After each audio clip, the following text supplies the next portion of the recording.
Welcome to another Sales Hacker webinar. I'm so excited for this one because I'm joined by Josh Braun, who is a legend. He's also the founder at Sales DNA. He's the host of the Inside Selling podcast. He's also the creator of I Teach My Wife Sales, which airs weekly on LinkedIn. It's like a really clever series. He's super excited to be here because he's going to help out all of you kick more ass. Salespeople, sales leaders, everybody's going to kick more ass after this. Josh, thanks for being here, man. Welcome. Let's do it. So there's three things that are going to help you get the most out of this workshop. We're going to exercise the mind a little bit and kick this thing off. Thing number one is you may see some stuff in this workshop and you may be thinking to yourself, this doesn't apply to me. I'm not an X or a Y. I'm not a circle. I'm a square. If you're having that thought, I want you to stop yourself in your tracks and I want you to change your mind and say, how might I take this idea? I can't say vodka, I can't say this, I can't say that, but I want to take the idea and I want to apply it to my audience and my world. Thing number two, you might be thinking, who the heck is this guy? Why should I listen to him? And my answer is you absolutely should not listen to me. Shouldn't listen to anybody. He's a legend. You should just test some stuff out, right? So whether you're looking at me or reading a book or any other sales leaders, think of it like you have a jelly bean jar. And everyone you listen to, you might take a jelly bean from them and you might put it into your own jar and come up with your own approach. So I'm just the jelly bean that you should consider to test out. Thing number three is you might be thinking to yourself, I've been doing this for 20 years. I know how to diffuse objections. I know how to make cold calls. I know this already. If you're thinking that, I want you to think, can I go deeper? Like here's an example. Andy Riley is the author of the book of bunny suicides. You guessed it. It's a book of how bunnies can potentially commit suicide. So by way of example, this is just a few pictures from volume 1. I want to see the stuff he thought wasn't good enough to publish. Right. He could have stopped here, but he went deeper, right? For all of you that don't know, that's called a CD-ROM. You can Google it.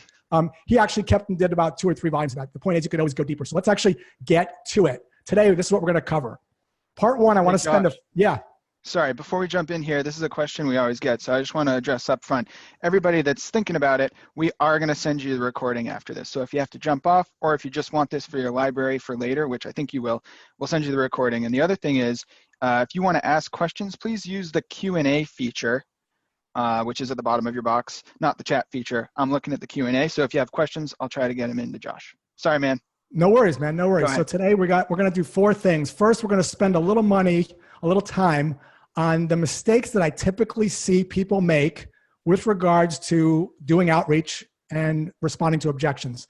And then part number 2, we're going to prepare ourselves so that we're going to be in the best place possible to make cold calls and to respond to objections. There's a couple of prep things we have to do. Part 3 is where the great stuff is that people always want me to just jump to, which is what I call the phraseology, exactly what to say. Obviously, I'm going to show you some words and language and phrases that you can actually steal and make your own. And then in part number 4, guys, I'm not just doing this to give. I want to get to. So I got a little sales pitch for you at the end that I think you're going to really like called a sales pitch. So let's actually get into this. Part number 1, mistakes. The number 1 mistake. Here's number 3. Number 1 is this. Pop quiz. I want you guys to think. Prospects agree to talk with you because... I'm going to give you 3 choices. Just think about them in your head. A, they talk to you because you are awesome.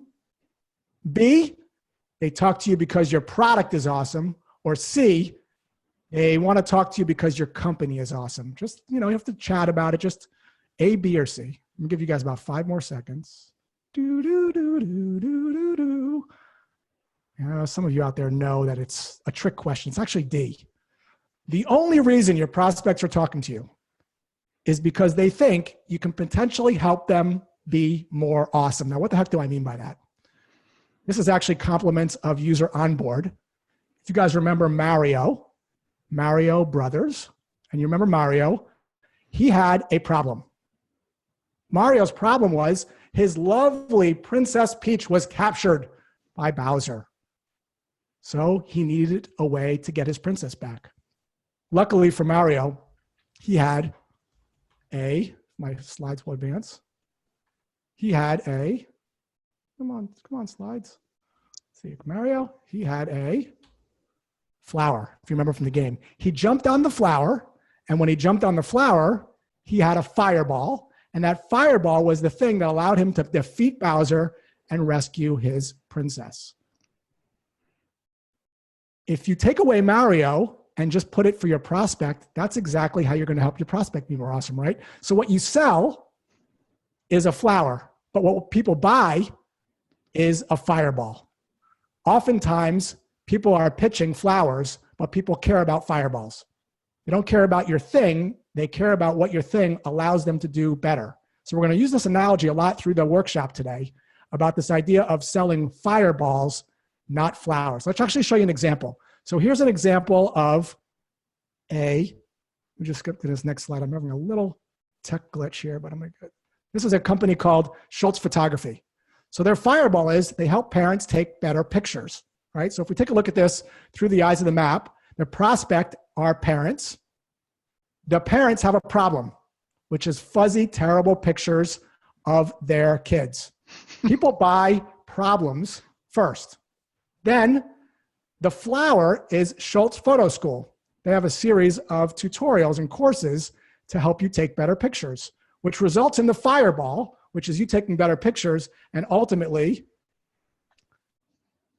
the awesomeness, which is you being able to take pictures of your daughter or your son playing softball. The awesomeness, likes on Facebook and comments on Facebook. So we have to get very clear on the problem you solve. I have lots of conversations every week with people, and most people are talking about flowers. And they're not talking about fireballs, and they're certainly not talking about problems. So infomercials know this really well, right? They know how to get your attention, right? This is an infomercial for something called the Get Up and Go cane. They start with a problem. The nightly news starts with a problem. Problems get attention. Have you ever struggled to get out of the car? Does back or knee pain make it hard?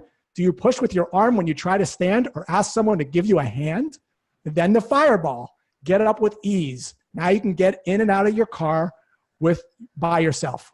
So starting with the problem, right? The number one mistake I see salespeople make is they talk about flowers. And so they hear things like, I'm not interested. It's because you're not interesting. It's because you're talking about a flower. What you don't hear that infomercial say is this: the car cane locks into any car. Open your door and snap it on. It locks into place and will not move. Car canes, forged steel construction this is what a lot of cold emails and a lot of cold calls sound like. And if you're talking in flower speak and you're not talking about a problem, you're going to get hung up on quite a bit. A few more examples just to burn this in. So here's a great problem, right? Have you ever accidentally put a wool sweater in the dryer and shrunk it? That's a product called Unshrink It.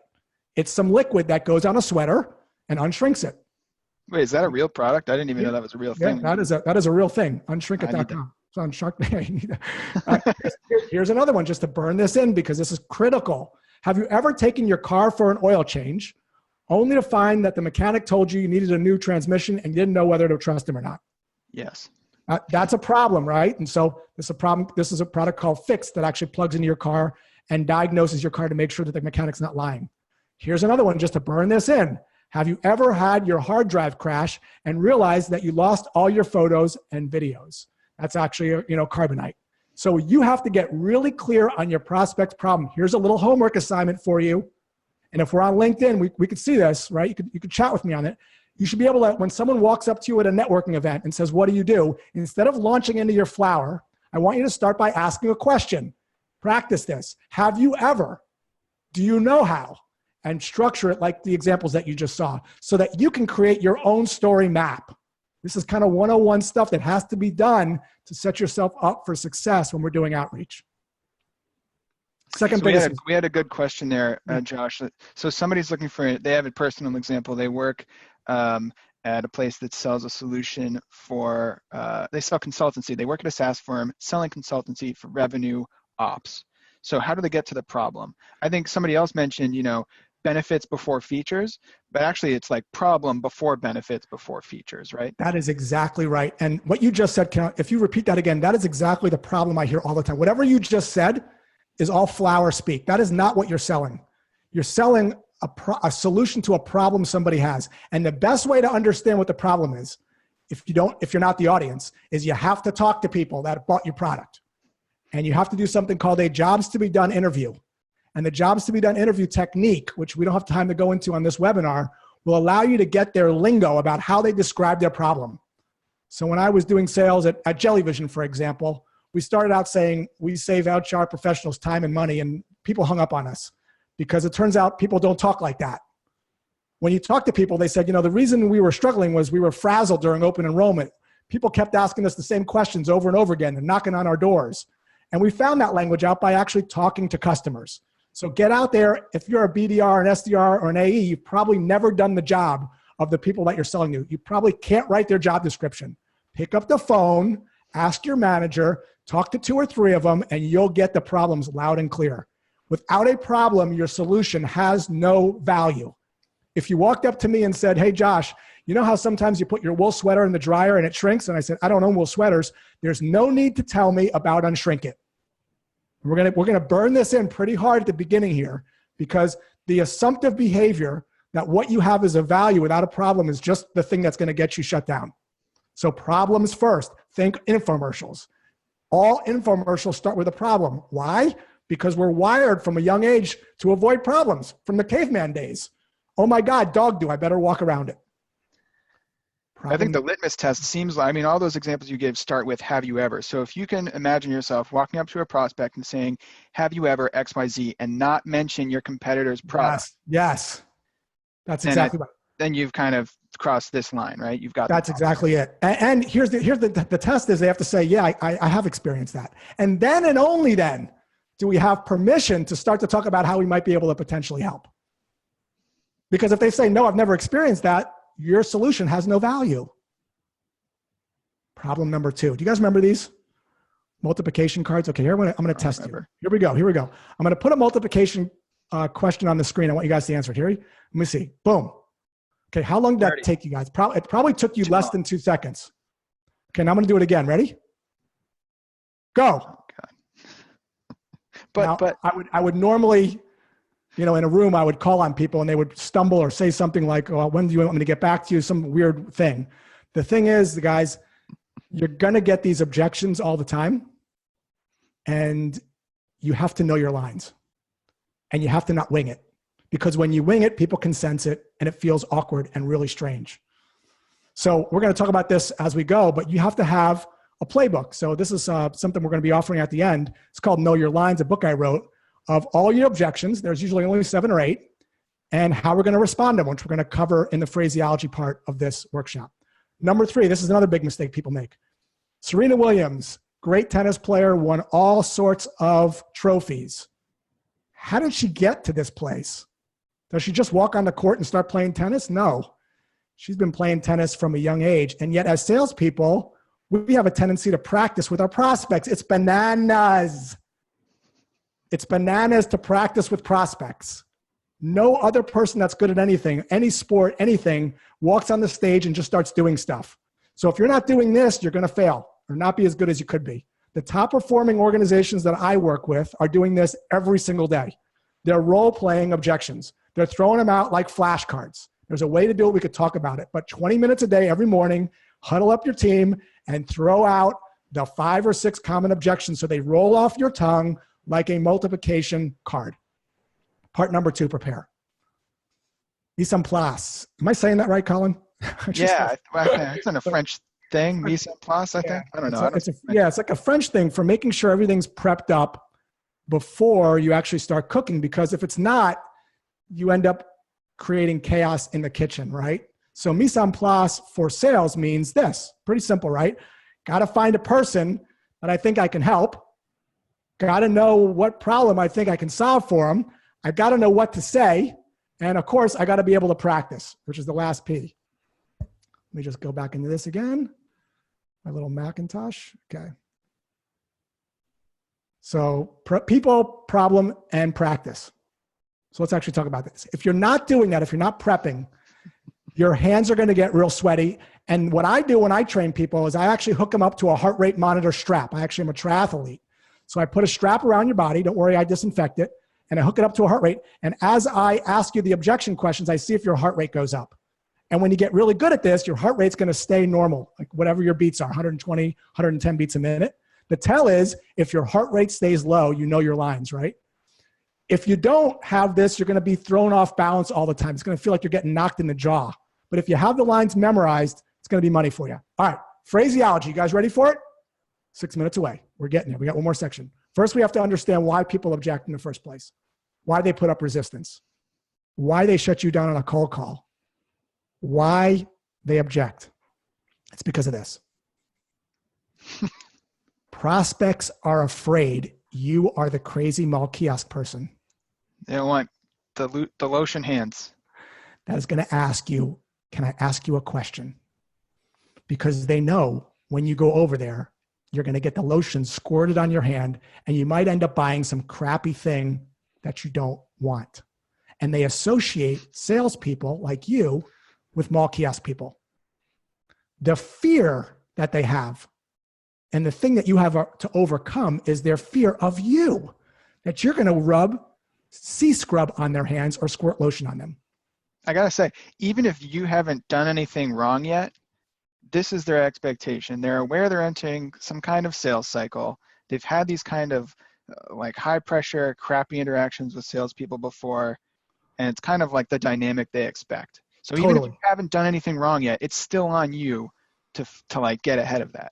Totally. And we're going to teach you how to do that, because that's the biggest obstacle we have is we've all had bad experiences, right? So number one, the first thing we have to work hard on is we have to figure out what is our goal when we're cold calling and responding to objections. Now, when I ask this question, these are the answers I get.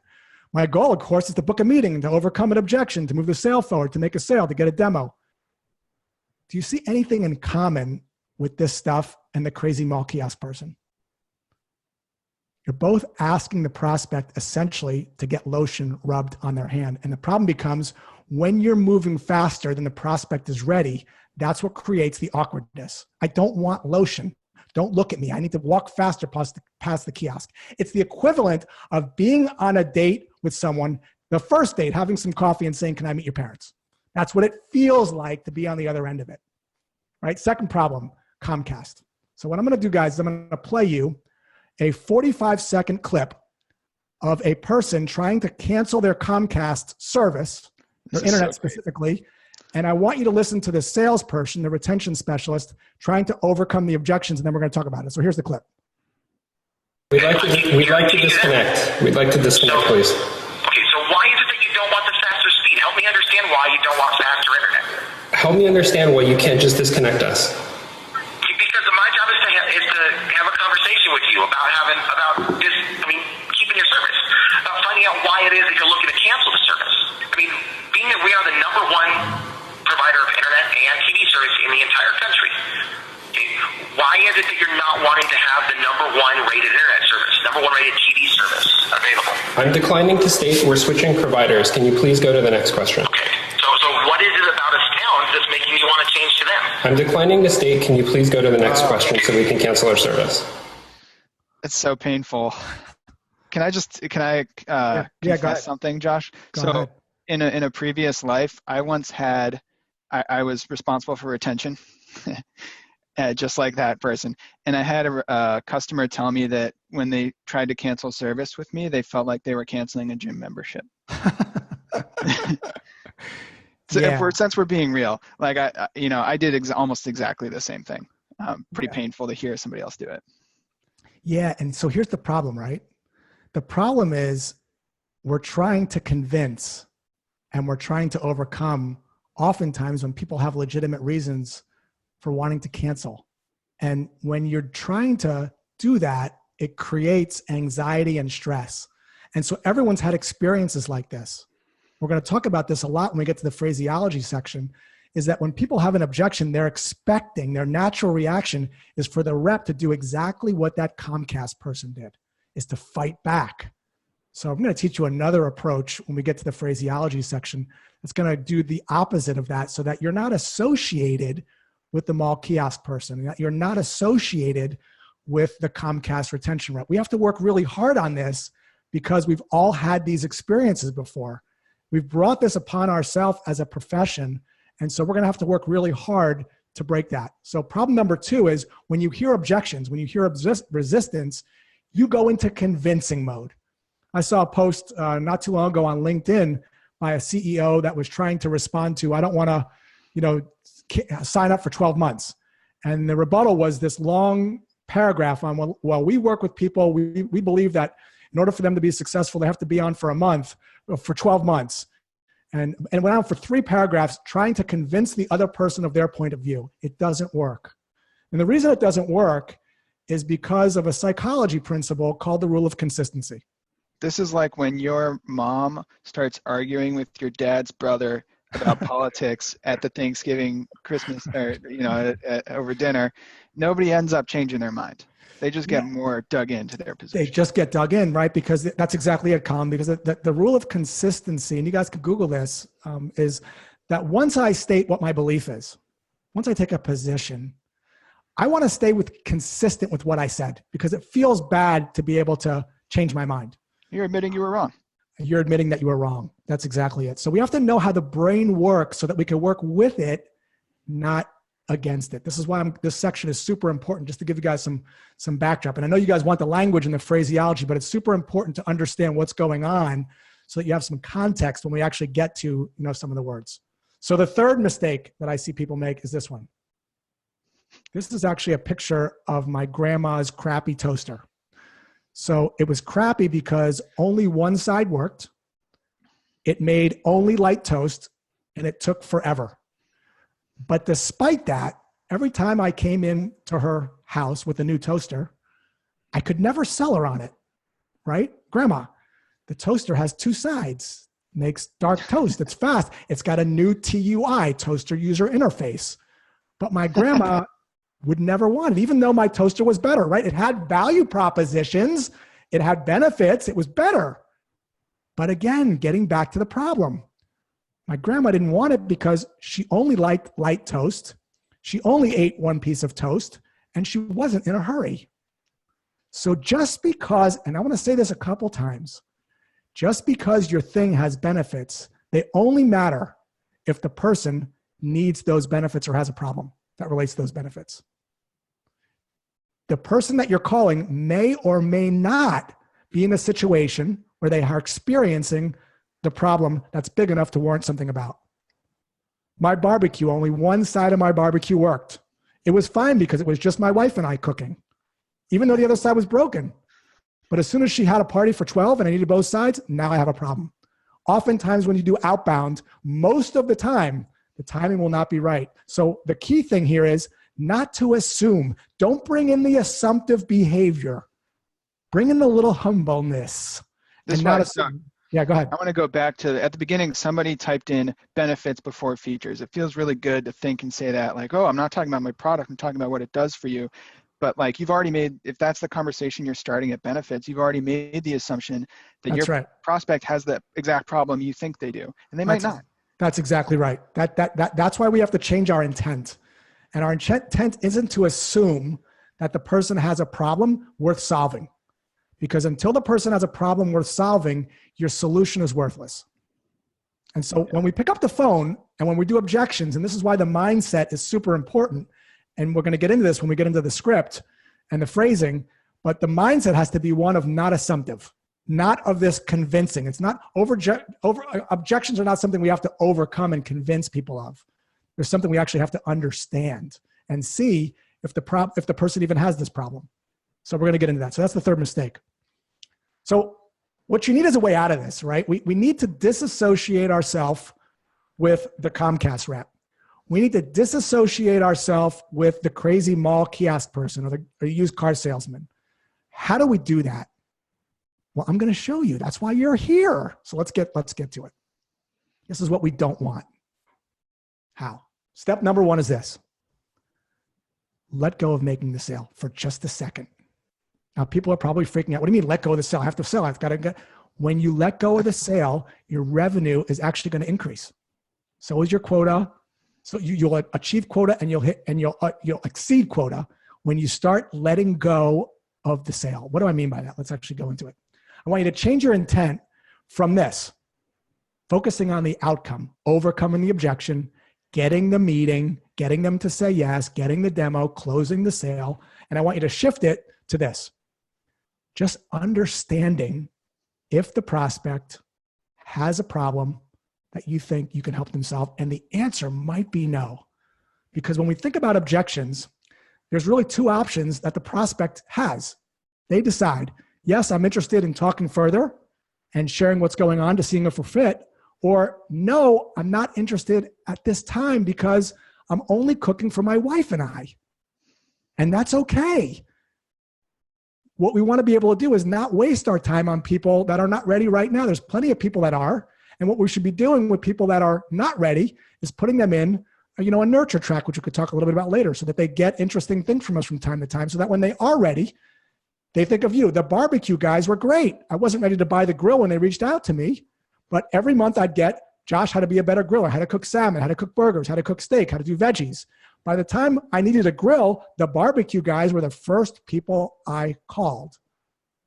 When I do this at workshops, this is something I learned from Chet Holmes, 100 people in a workshop, I ask them to raise their hand if you're buying a car right now or buying a house, 4 or 5 hands will go up. That's outbound, guys, right? Most of the time, people aren't actively shopping or looking for your thing when you call them. That's perfectly reasonable. So we don't want to force it. When you hear an objection, it's either true or false. Now, why would people lie? Why would people say things that are false? The reason is because of the mall kiosk person. They don't want to part with their hard-earned money that they earned on some crappy thing they don't want. So they often will say things as a natural reaction. It's a natural reflex. You've done it too. You've walked into a department store to buy a new shirt and someone says, can I help you? You say no. I mean, why the heck would you be in a department store anyway? You just say no because you don't want the pressure of the salesperson. So they want something from you, and you were planning on having the conversation, and you were, and you're unprepared. I mean, it's just kind of uncomfortable sometimes. It's uncomfortable. So we have to know this, and we have to know it's just a natural reaction, and we have to have an approach and phraseology to peel that onion back a little bit and know that it's going to happen and to expect it's going to happen. And the reason people lie is because they don't want to be in the dressing room having the person throwing clothes over to try on. Like I had that happen at Hugo Boss. I went in the dressing room and the model-looking retail person came in and she starts throwing stuff over the thing. Like I started sweating. Try it on until you buy it. Yeah, it's just uncomfortable. It's uncomfortable. This is reality, and so we need some tools to be able to just know that people have a force field up, and how do we diffuse it? Not overcome it, but just make people feel comfortable enough so they'll just tell us what they're really thinking, which might be, well, not right now, man. It might be like a situation with the Comcast person. And if we start to overcome when it's really like the Comcast person, you're going to sound like that recording.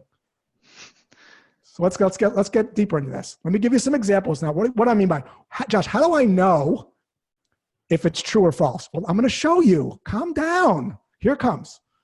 So this is the Comcast guy, right? I'd like to cancel my internet. I'd like to cancel my internet. I'd like to cancel my internet. Like, how'd you know that was true? Well, Colin, how'd you know? You used to be in this field. How'd you know that that's true? Like the guy really did want to cancel his internet and there was, he wanted out. How'd you know? I mean, the person tried 1,000 different ways to get a different answer, and there wasn't a different answer. When there's no different answer, it's probably true, right? Yeah, he's repeating himself. Look, guys, the energy and the tone. Did you hear the guy's tone? I mean, he was already done. Before he even said it, he was done. He was done. That call went on for 14 minutes. 14 minutes, not to mention, you pissed him off, but not to mention the bad. Look, I'm still talking about it 3 years later. I mean, so we have to be able to pick up on tone, and sometimes that's the truth. And when someone's talking about the truth and you're trying to overcome it, like that retention specialist did, that's when we get into really a lot of trouble and where things get awkward really quickly. So let's do some more truths. Hey, John, dude, you caught me at a bad time. I thought you were someone else running into a meeting with my boss. She'll kill me if I'm late. I just can't talk right now, even for a second. That's true, man. It's true because there's what I call oomph behind it. And when I say oomph, I mean there's like a reason. There's like energy. There's like tonality. And you heard it with the Comcast person, and you saw it in that last example. Clearly, if someone's saying that to you and you start to want to overcome it, you're going to come across like that Comcast person. So we don't want to overcome truths. We don't want to treat truths like really true objections. So let me give you some examples of some false ones so that we can understand the difference, so that we're prepared and have a strategy for each one. So false ones might be this. They pick up the phone and say, I don't have time. That's the equivalent of when you walk into a department store, it's just a natural reaction because I don't want sea scrub on my hands. They might be open to talking with you. It's just a natural, it's a natural reaction. It's what used to happen to me when I was in high school and I'd ask girls out. It's just a natural reaction. I don't want to go out with Josh. They say, no, I don't have time. So it's the same kind of thing, right? Send me a proposal. Is that what is false? And the reason it's false, no oomph behind it. No reason behind it. No reason, no oomph. It's false. We're going to talk about how to deal with false in a second. But right now, I just want you to get really good. If we were in a workshop, I would put these things up on a screen. Everyone would have true or false cards. And we role play this. True, false, true, false, true, false. You kind of get the idea, right? I don't have budget. Way, yeah. Sorry, that's a great idea. So somebody earlier asked, like, what's the exact framework to use for role playing? That's a great idea right there. So like this exercise, putting up some examples of true, false objections with your team, force them to, as a team, identify what they think, talk it through. Love that. Yeah, we're gonna get into specific role play stuff when we get into phraseology, but I think you're right, exactly right, Colin. It's a great idea. Is step number one is just being really good at identifying false from true. Because we get into trouble when we treat a truth like an objection. Yep. That's where we get into a lot of trouble. My buddy Matt said, Matt Millen, is that his last name? Yeah. Used to work it out? Yeah, Matt Millen. Yeah. You know, all buyers are not liars. Right? I mean, that Comcast person was not lying. Not every objection is something that has to be overcome if it's truth. What we want to do is make sure that we understand that if it's false, we need a strategy for breaking down that force field a little bit, because again, it's just a natural reaction. We've all done it. I need some referrals. False. Why? No oomph. Send me some information. False. No oomph. So remember the goal of a cold call? To discover if the objection is true or false. That's it. When you hear an objection, which is about 90% of the cold call, and a lot of times in discovery, sales is mostly about objection handling, especially when prospecting. Your first job is it true or false? Is it true or false? So let's actually go a little deeper. How do we do that? How do we know? What's the framework? Now we are ready for part 3. Phraseology. Everybody get excited. Here we go. Here we go. Here we go. This is the words. Here's what you say. Right. Disclaimer. Yes, I'm going to be giving you exact words and exact scripts, but I don't intend for you to copy what I do. And the reason for that is it's my style. I want you to get the ideas of this, and then I want you to make it your own so it feels good on your soul. I was doing a workshop a few months ago, and I was telling people about a rule of 3 in comedy, which is, expected thing, unexpected thing. So I'd say, hey, we can meet to talk about your conversions. We can meet to talk about leads, or I can give you a shot of whiskey. You know, it's expected thing, unexpected thing. And someone raised their hand and said, well, I could never say whiskey. We could never say whiskey to our audience because of X, Y, and Z. This is what I'm talking about, separating the actual tactic and execution from the strategy. Remember at the beginning, this won't work for me. How can I make this work? How could I try this? So that's the disclaimer as we get into phraseology. My expectation isn't that you lift it, because you'll end up sounding not like yourself.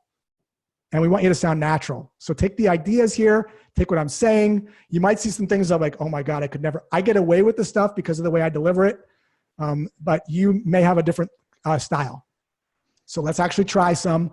We're not going to talk about theory. We're actually going to go through some that I've experienced with me and my clients. These are some scripts, and we'll kind of go through it. So let's just pick on Melissa. She's not on this call, so it'll be easier to pick on her.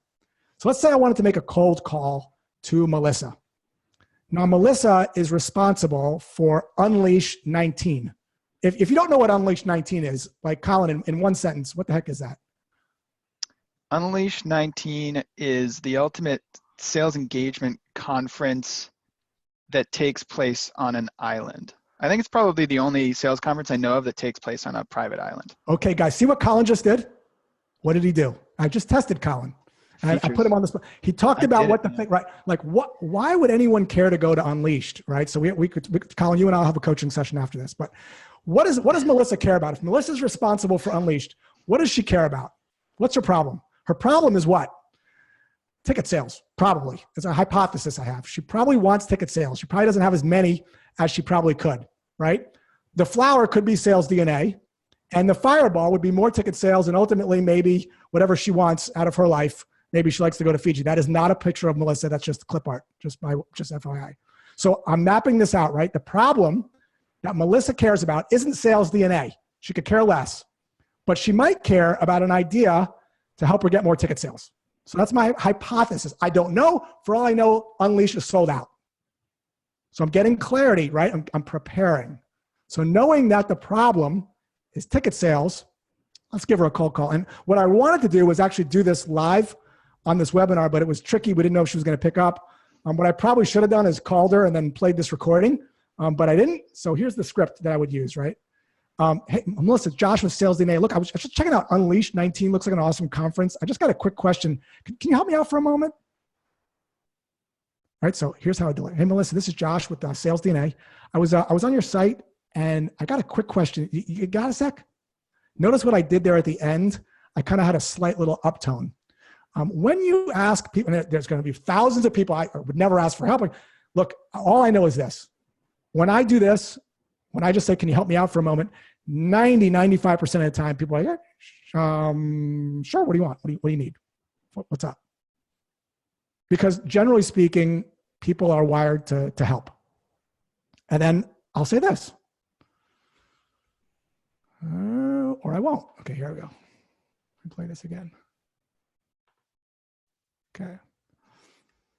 Thanks. I know you're crazy busy, Melissa, but I've been helping field marketers who are planning events for salespeople to sell more tickets, even get sold out using a lesser known method. Quick question. I guess you guys are already sold out, right? Now let's dissect this a little bit. Let's dissect this. These are what I call limiters. They make it VIP, right? Directors of Field Marketing, that's her title. I'm talking to her. Planning events, that's what she's doing. For salespeople, that's very specific and crispy. To do what? The fireball. Sell more tickets, right? This is a very specific problem. Using a lesser known method. Why am I saying lesser known method? Like, what is this lesser known method? What is he talking about? What's the curiosity? And then I go right into what I call a negative question, right? I guess you guys are already sold out. And sometimes when you phrase things like this, people feel more comfortable talking because you're not trying to get them to say yes. Yes can be a trap because people are programmed that when they say yes, you're going to squirt lotion on them. So I have found that when I phrase questions like this, I guess you guys are already sold out. I should probably just hang up the phone right now. No, we're not sold out. What are you talking about? So when you're crafting your opener, and it doesn't have to be so fancy, right? I want you to think about your limiters. Hey, we got this idea. We're working with small business owners, helping them reduce their shipping costs by 20%, but only if they ship more than $500 worth of stuff a month. I don't suppose you ship more than 500. You probably got way under that, right, John? I should just hang up on you right now. And if that's a problem, I guarantee, I don't know this. I don't know Melissa. I've never met her. But I can pretty much guarantee that if I called her and I said that to her, she probably wouldn't hang up the phone because that's a problem she has. I mean, Colin, I don't know. Do you know her? Let's just be honest. If you think she'd what's your thoughts there, Colin? I think she'd listen. She might give me 5 more seconds. I think she would listen. Might give me 5 more seconds. Yeah, right. I think she'd give you a few more seconds. So right. And if not, that means that problem's not resonating with her. Generally when people say I'm not interested, we could talk about that when we get into objection handling, but it usually means you're not interesting. I get this all the time when the people that I coach, they're not interested. You're not interesting. Because you don't understand my problem. Right. So let's get into it. Let's get a little deeper. So let's say now I'm having a conversation with Mel and she likes what I'm saying. And she's like, dude, I don't really know you. I need some referrals. Most salespeople would think that that's a truth. And they would say, great, let me get you some referrals. Now we know from our earlier training that this is a false because there's no oomph behind it. So how do we treat a false? Here we go, guys. Here's some stuff. This is how we get to the truth. Step number 1 is this. This is going to be really hard. When anytime anyone's talking to you from now on, I don't care if it's your spouse, a prospect, customer, the barista, anybody. I want you to practice this. I want you to count to 3 after they're done talking. So this is what that looks like, guys. Ready? Colin, say something to me. I don't know, Josh. I need some referrals. That's what it feels like. It's going to feel super awkward because you're going to be used to responding right away. When you come out this and you're calm, as soon as someone says an objection, just take a second. Just take a second. What that's going to do is it's going to just slow the energy down a little bit. And it's going to be hard for you, but practice it. Tonight, when you're having a conversation, what you're going to realize a lot of times is people will keep talking. Like just, I was negotiating a deal last week. The guy came out at 15 grand and I just didn't say anything. And before for my wife's necklace. And before I knew it, the guy came down like 3 grand. Like he goes, that's 12,500. Well, we could, best we could do is 10. Like within 3 seconds. So get good at counting to 3. That's step number 1. Step number 2 is this. We need a statement. We need phraseology that diffuses the pressure. Because what people are expecting is for you to fight back, for you to overcome, for you to arm wrestle. So what's the opposite of that? You need some referrals. Of course. Just think about that for a second. That's the last thing they're expected to hear, right? They're expected that you're going to, well, why do you need those? And they're going to try to, or, another diffuser. That's not a problem. So glad you asked. My referrals, my customers are my best salespeople. So glad you asked. So diffusers, I call them, they calm you down and give you a little time. And they start to just calm the prospect down too. Here's some of my favorite diffusers. So here's something you could practice in the role play to Colin's earlier point. Whenever you hear an objection, the first thing out of your mouth should be a diffuser. These are great because they could become automatic and they give you a little time to just shift down into a lower gear. That last one is really interesting. It's a technique I learned from Chris Voss of Never Split the Difference fame. If you repeat the last 3 words someone said, I'm sorry, some referrals? I'd say about 95% of the time, they'll just keep talking and you'll learn some more stuff. Try this with your spouse tonight, boyfriend, girlfriend, whatever. Whenever they say something, just repeat the last 3 words they said. Obviously, don't tell them what you're doing and you'll be shocked. People will just keep talking. And when people talk, it feels good, especially when someone's listening. I was on a plane last month sitting next to someone who I struck up a conversation with and was really interested in what they were saying. By the time we landed, I knew their whole life story, stuff that I couldn't believe I was even listening to because it feels good when you talk and when someone's listening. And the longer you talk to someone, the more layers of the onion get peeled back and the more truth you get.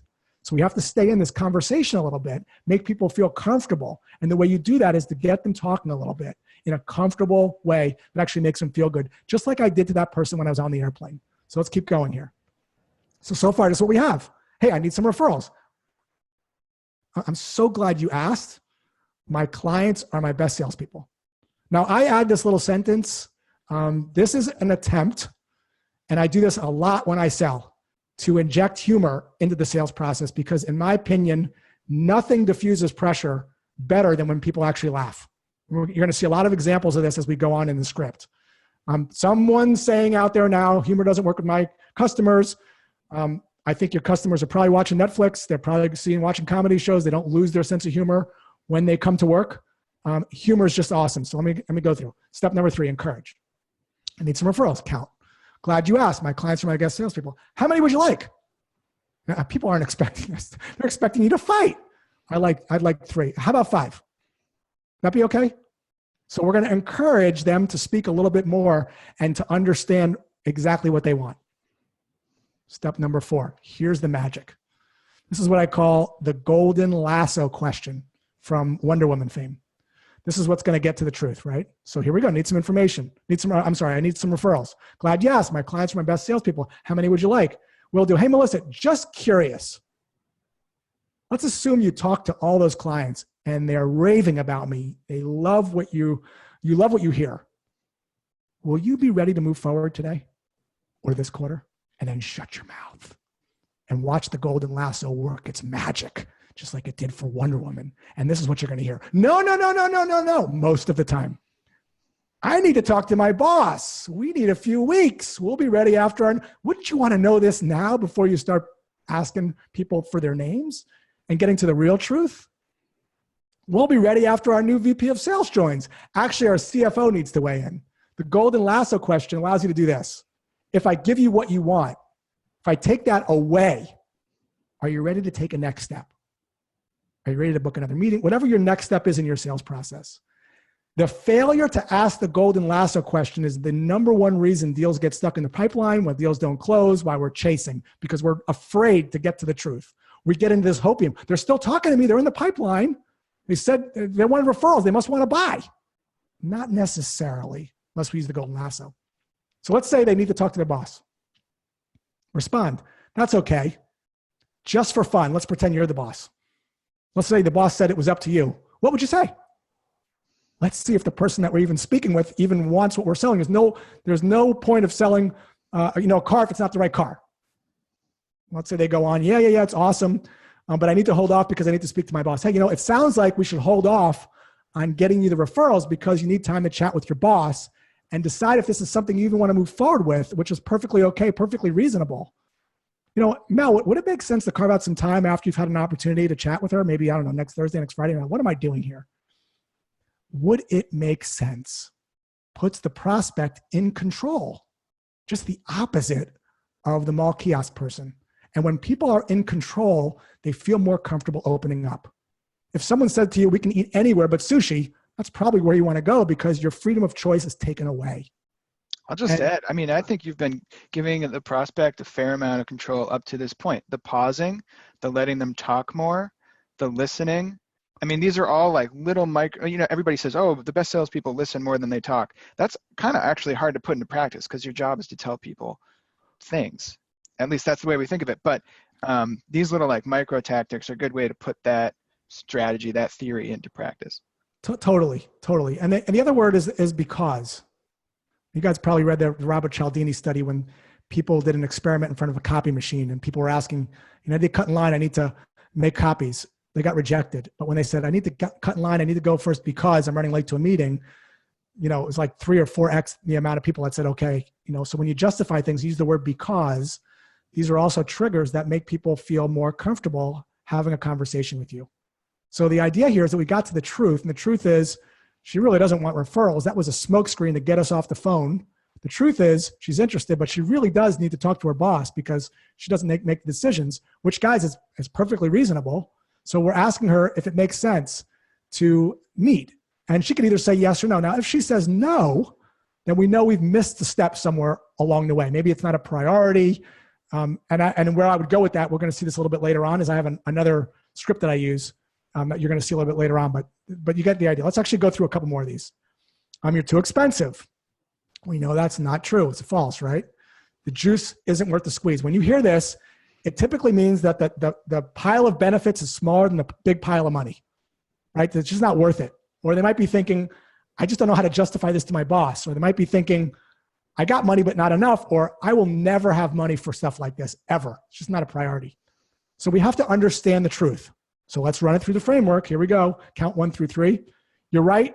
I can be perceived as being on the high end of the shizzle at first, being expensive. Quick question. Do you have a Groupon? So again, guys, this line hits 90% of the time, especially in Chicago. I've also said, why don't you just put it on your Amex? We take Amex, Visa, American Express. Again, the humor, take a chance with it, because if you can get someone laughing during an objection, it's pure gold. It just makes people open up and makes them feel comfortable, and actually is enjoyable for both of you. Now the golden lasso question. What are we going to do? Let's see. Hey, if this were within your budget, would you be ready to move forward this quarter, this week, today? I always like today. Like today. That's the golden lasso question, right? If that was no longer an issue, could you move forward? No. I don't make the decision. We have the money, but just not that much money. I don't know how to sell this to my boss. Different tactics we'd approach, right? So if they said, I don't have that much money, I don't know if I could do this, but I don't even know if I should say, what if I could get my boss, if I can get permission to break payments into like smaller chunks? Is that something you'd be open to exploring with me? I don't even know if I could do it, but is that something you'd be open to? Right? Because now we know what the problem is. We can start to brainstorm together. Sales isn't something you do to someone. It's something you do with someone. And where we get into trouble is when we're trying to do it to someone instead of with. So notice this language is very much a back and forth. We're both on the same side of the table trying to get you to happier. Send me some information. True or false? False. 1, 2, 3. You got it. What information would you like? Product info, tech specs, green smoothie recipe. Again, that's the rule of 3 in comedy that I was talking about earlier. Expected trait, unexpected trait. So try that out. Hey, let's say you get the info, answers all your questions. Is this something you're looking to do this quarter? Assume this is something that could wait till next year. No rush, right? I'm trying to talk them out of doing business with me because I don't want to chase. It's the golden lasso question, right? Golden lasso. No. We want to move forward, but we need to talk about X and Y. Great. Here's what I'm thinking. Let me know if this works for you, if you're open to this. I don't want to flood your inbox. We're on the phone right now. Would you be open to chatting right now about the questions you have? Let's knock them out. What do you think? What do you say? So if they want information and they're really concerned about questions they have, and that's what they told us when we used the golden lasso, let's actually talk about it on the phone, like an adult to adult conversation. Just send me anything you've had. I got this one a month and a half ago. Here's my response. 1, 2, 3. Got it. How about my favorite recipe? Like pasta, meat, salads? Help me out here, Bob. Started cracking up. I don't eat meat. Usually when folks ask me to just send them any old info, it's a polite way of saying they're really not interested and they're afraid of hurting my feelings because they know I'm a delicate flower, which I totally am. It's over between us, right, Bob? I can take it. Like, let's call it out and let's see if it's really over. And oftentimes they'll be like, you know what, it's really not an initiative. Or because we're asking it like this, people will feel comfortable that you're not trying to get them to say yes. They'll be like, you know what, I am interested, but X, Y, and Z. Diffusing objection steps. Listen. Encourage. So we ask a question to better understand.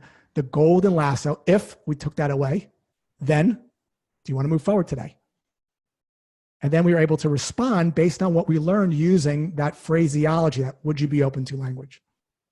Part 4, the sales pitch. Here we go. So this is actually something interesting. This is a client that I work with, and this is a direct mail that we sent to a prospect. This happens quite often. The prospect thought this was so cool that he retweeted it. So we talk about doing outreach. What I do with customers is we do outreach that's so awesome, it's remarkable, that people actually share it. As Ryan over at Lead.IQ says, they want to hang it on their refrigerator, and oftentimes they retweet it. So what I've done is I've actually put all these tactics that I've used over the last 15 years to generate business for myself and my clients into a book called The Badass B2B Growth Guide. It's got 64 plays. So some of them include how to use direct mail, how to use cold emails with an 80% response rate, how to ditch the pitch, subject lines, how to ask for testimonials, how to ask for the sale, how to confront objections before they're brought up, which is another technique we didn't get to. Some of the nice things that people said after they bought the book are up on the screen. Of course, I'm not going to put anything on the screen that's negative. Here's another one, the most phenomenal LinkedIn message you've ever seen ever and how you can do it yourself. The video's in there as well. I'm also including my Know Your Lines book and my Know Your Lines course, which has about 20 objections, videos, and audio, so you can actually hear tonality and how to diffuse them. And also including my Sales DNA Diffusing Objections Google Doc. You can actually click an objection and go right to it in real time to be able to practice. Hey, Josh, I got a question about your book here. Does your book or objection rebuttals also apply to B2C? No, not good for B2C. B2B only. Yeah, B2B only. Good question. Yeah, don't buy it if it's B2C. I don't think it would be helpful. If you do get it for B2C and you don't like it, this goes for all my products. I just refund your money. So it's no problem. What a guy. And that's an amazing package you've got there. Yeah, so this badass B2B growth guide's got 64 plays in it now. Top plays that top 1% people are using to grow their business. When I first brought it out to market, it was $47 for 10 plays. Some people actually have it for that. If you're on this call, you know that. When it got to 20 plays, it was $67. When it got to 30 plays, it was $99. Now it's at 62 plays. It's $125. When it gets to 70 plays, which will be in another 2 or 3 weeks, it'll be up to $197. So what I'm doing today is I'm going to give you lifetime access. This is not a subscription. This is the opposite of a subscription. Pay once and you have it for life, meaning as many plays as I keep adding and I dump new ones in pretty much weekly. The Know Your Lines course, which sells for $50, you get that for included. The Know Your Lines book and the Know Your Lines Google Doc. And I'm doing that all for $125. And I'm going to say that it's available today only because someone told me somewhere that scarcity works. I think this is kind of weird, but we'll try and see what happens. So I'm going to leave this offer up for today. This is the link. It's bit.ly/badassbundle. And if you go there, and I'll tell you what else I'll do. Colin, maybe you could sweeten the pot. Give people like some coupon or something, or I don't know. Yeah, all right. So here's the thing. So we were talking about Unleash earlier, and I was actually thinking about that as you were talking. So my pitch was not the best. I mean, it's an amazing conference. It is on a private island. It's got all these awesome things happening. But let me try if I can fix that for you, Josh. Have you ever gone to a sales conference and it's the same tired old tactics that you've already heard from unimpressive, non-innovative people? So meaning they'll get to see me there. They'll get to see you there. They'll get to see people like in the past. Yes, I love that. I'm interested. All right. Well, Unleash 19 is March 10th to March 12th this year. It is on a private island. I think that's pretty cool. I don't know what happens when you get 1,000 salespeople on a private island, but we're going to find out. So there's actually a code that we can use for the listeners today, SHPOD, SHPOD, and you can get $100 off tickets. How about that? Awesome. Reading the pot. Love it. Let's do questions. We got about, 5, 6, 7, 8 minutes, 10 minutes. Yeah, we got a couple minutes. So here's a question. Somebody asked early on, what if you're cold calling? This is kind of a two-part, so hold on one second. What if you're cold calling? How do you identify the problem? And another person pointed out that the way we approached Melissa, in that little hypothetical scenario, we assumed the problem. So yeah, how does somebody who's cold calling identify the problem? Great question. So you're always going to assume when you call. It's a hypothesis, right? So I'm assuming based on what I know about Mel and what her job is, that she might be interested in this, but I'm going to test it out. Hey, Mel, is this a problem that you have? And she might say, we're sold out. And I might say, okay, great, thanks, bye. I think that's an important nuance. I mean, it's not really a full-on assumption. It's a hypothesis because, like Josh pointed out, you have to start with your prep, your mise en place. You've done the practice. You're not practicing on your prospects. Make sure that you do some work to understand your prospects' problems before you jump in. Yeah, and the way you understand the problem is you talk to some people that have bought your product before and you use their lingo. And this isn't the Badass B2B Growth Guide. The key to crafting language is to actually use the lingo of the customer. So instead of saying, we save HR professionals time and money, are you frazzled during open enrollment? Are the same people banging on your door asking you the same questions over and over again? I might cold call and say, hey, Mel, I think you got a problem at Unleash. And I might just shut my mouth because what are you talking about? Hey, are you guys sold out, or you guys got some extra tickets that you can that you want to sell? So you have to have a hypothesis based on what problem you think your audience is struggling with. And if you have no idea what that is, you have to talk to some customers or subscribe to some podcasts, read some stuff, type in top challenges of sales VPs. And that's how you get at the problem. We've got another really good question here. So what if your best guess hypothesis doesn't hit the first time around? Is there a way within that call to try to find the problem that is appropriate, or do you kind of have to leave it and jump to the next person and try a new hypothesis? Yeah, so you have a couple ways. Guys, the world's a big place. So I want you to have a mindset of abundance. If that doesn't hit, you could just be normal. You know what? Can I try another one? So if I'm on the phone with Colin and he's like, no, that's not, I don't have that. I'm like, hey, dude, salesperson to sell, Colin, I got 2 more. Can I go real quick? Sure. Like that's how a normal person would talk. For some reason, when we get on a cold call, we lose our ability to be loose and casual. Something we really learned in a cold call play. I'm not interested. You sound like my wife on our honeymoon. You have to kind of be, loose with it. So if that doesn't hit, you could say, hey, people, do you have this problem or this problem? Can I try one more and then I'll get off the phone? Or you could just go to the next person and refine your problem statement. Because if you're doing that, it's not hitting. That means that you don't know the prospect well enough. You don't know their world enough.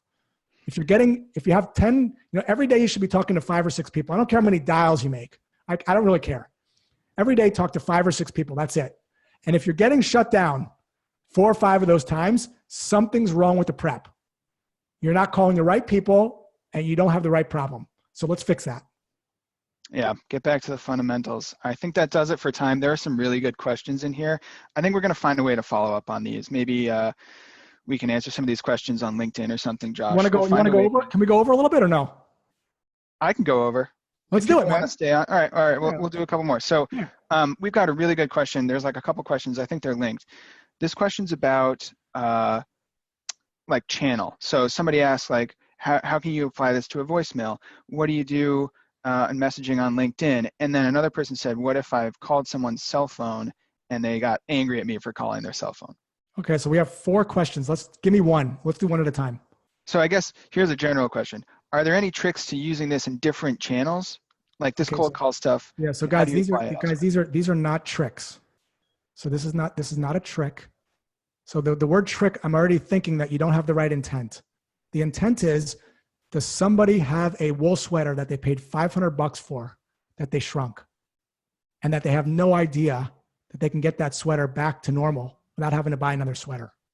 If you don't believe that you have the liquid magic that could potentially help someone, this is going to feel like the mall kiosk person. So these are not tricks to get people to buy anything. We have a hypothesis and we're calling people because they have a problem and they don't know that there might be an answer for it. Like I walked into the running store the other day, not to buy sneakers. I had new sneakers. The person that worked there said, hey, Josh, have you ever had your gait checked? You ever had a running gait test? I'm like, what is that?